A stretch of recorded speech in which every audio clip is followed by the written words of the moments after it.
America ने Iran के खिलाफ आर्थिक और सैन्य दबाव को और एक साथ तेज कर दिया है।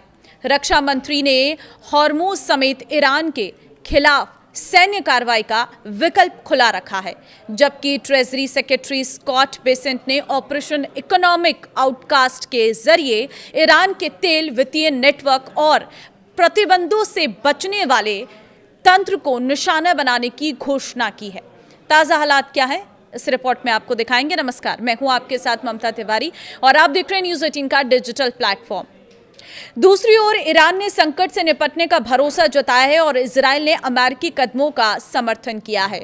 इससे तेहरान पर आर्थिक दबाव के साथ संभावित सैन्य टकराव का जोखिम भी बढ़ गया है। ऐसे में अमेरिका की रणनीति साफ तौर पर दो मोर्चे पर आगे बढ़ती दिखाई दे रही है। एक तरफ आर्थिक घेराबंदी और दूसरी तरफ सैन्य कार्रवाई का खुला विकल्प। विस्कॉन्सिन के ओशकोश दौरे के दौरान हेगसेथ ने कहा है कि अमेरिका ईरान के खिलाफ सैन्य बल के इस्तेमाल की संभावना को बिल्कुल खत्म नहीं कर रहा। उनसे जब पूछा गया कि क्या फिलहाल सैन्य हमलों का विकल्प रोक दिया गया है, तो उन्होंने स्पष्ट शब्दों में कहा है कि ऐसा नहीं है। हेगसेथ के मुताबिक अगर ईरान अमेरिकी सेना से टकराता है या ऐसी कोई कार्रवाई करता है जिसे वाशिंगटन सीमा पार करना मानता है, तो अमेरिका जरूरी कदम उठाएगा। उन्होंने कहा है कि फिलहाल आर्थिक दबाव ईरान को सबसे अधिक नुकसान पहुंचा रहा है, लेकिन जरूरत पड़ने पर हॉर्मुज या ईरान के आसपास किसी भी इलाके में सैन्य कार्रवाई की जा सकती है। अमेरिका का दावा, हॉर्मुज पर मजबूत पकड़। हेगसेथ ने दावा किया है कि अमेरिकी सेना ने हॉर्मुज में अपनी स्थिति मजबूत कर ली है और वहां से गुजरने वाले जहाजों की सुरक्षा करने की क्षमता रखती है। उनके अनुसार ईरान की अर्थव्यवस्था लगातार दबाव में और तेहरान ये भी समझता है कि हॉर्मुज में अमेरिकी सैन्य क्षमता उनके मुकाबले काफी मजबूत है। उन्होंने कहा है कि ईरान के पास इस क्षेत्र से व्यापार और तेल की आवाजाही को प्रभावित करने की कुछ क्षमता जरूर है, लेकिन अमेरिका के पास समुद्री मार्ग को सुरक्षित रखने की बेहतर क्षमता मौजूद है। उनका दावा है कि इसी वजह से तेल का प्रवाह जारी रखा जा सकता है और वैश्विक अर्थव्यवस्था पर ईरान के दबाव को सीमित किया जा सकता है।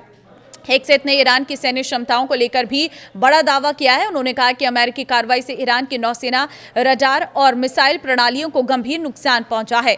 हालांकि उन्होंने ये भी माना है कि ईरान के पास अब कुछ भी सैन्य क्षमताएं मौजूद हैं।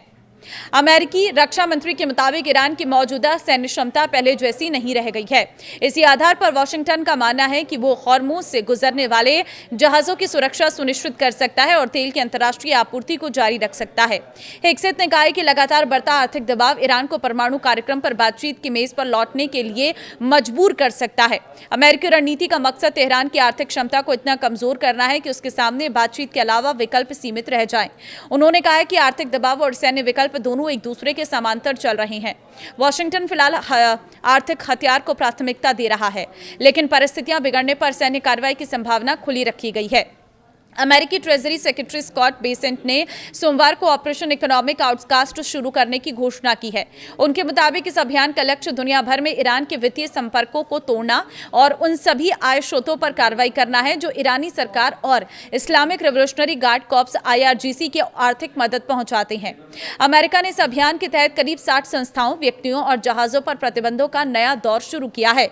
इनमें ईरान की सैन्य गतिविधियां, खरीद नेटवर्क और पेट्रोलियम और पेट्रोकेमिकल कारोबार से कथित रूप से जुड़े लोग और संस्थाएं शामिल हैं।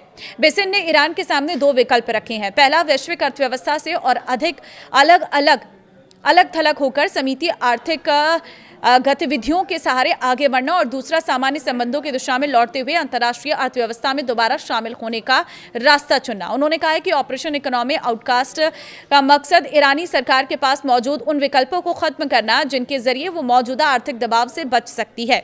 इससे पहले बेसेंट ने ईरान के लिए आने वाले आर्थिक दबाव को आर्थिक D-Day की संज्ञा दे दी थी।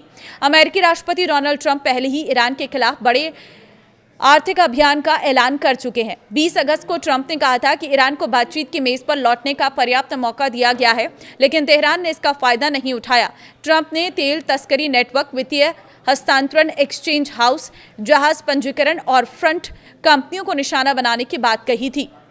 उन्होंने दूसरे देशों को भी चेतावनी दी थी कि यदि उनकी वित्तीय संस्थाएं, कंपनियां, हवाई अड्डे या सरकारी एजेंसियां ईरान को मदद देती हैं तो उन्हें गंभीर आर्थिक परिणाम भुगतने पड़ सकते हैं। अमेरिकी रणनीति अब केवल प्रतिबंध लगाने तक सीमित नहीं दिख रही। ट्रंप प्रशासन ईरान के तेल और वित्तीय नेटवर्क पर आर्थिक हमला तेज कर रहा है, जबकि रक्षा विभाग सैन्य विकल्प को खुला रखे हुए हैं। हॉर्मुज का उल्लेख इस रणनीति को और महत्वपूर्ण बना देता है, क्योंकि ये दुनिया के सबसे अहम ऊर्जा परिवहन मार्गों में से एक है। अगर ईरान अमेरिकी दबाव के जवाब में हॉर्मुज में जहाजों की आवाजाही बाधित करने या अमेरिकी सैन्य बलों से सीधे टकराने की कोशिश करता है तो स्थिति तेजी से सैन्य टकराव की ओर बढ़ सकती है।